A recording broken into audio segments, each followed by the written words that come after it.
കണിമംഗലത്ത് ആകെ പ്രശ്നമായിരിക്കുക. അത് കണിമംഗലത്ത് ആഭരണം അത്രേ. അതെങ്ങനെ അമ്മയുടെ കയ്യിൽ വന്നു എന്ന് അറിയേണ്ടത്. എടാ, ഞാൻ അറിയാത്ത കാര്യത്തിന് എന്നെ വിളിച്ച് ചോദിച്ചിട്ട് എന്തിനാ? എനിക്കൊന്നും അറിഞ്ഞൂടാ.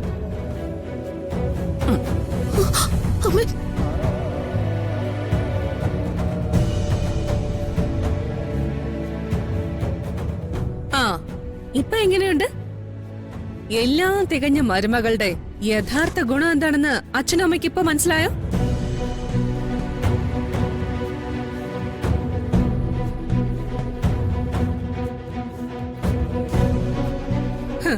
ഇനി ഇവളോട് ചോദിക്കേണ്ട വിധത്തിൽ തന്നെ ചോദിക്കണം. അല്ല, നിങ്ങൾക്ക് ബുദ്ധിമുട്ടാണെങ്കിൽ ഞാൻ ചോദിക്കാം. ഇന്ന് തന്നെ ഡൗൺലോഡ് ചെയ്യൂ. കാണൂ നിങ്ങളുടെ ഫേവറേറ്റ് ഷോസ്.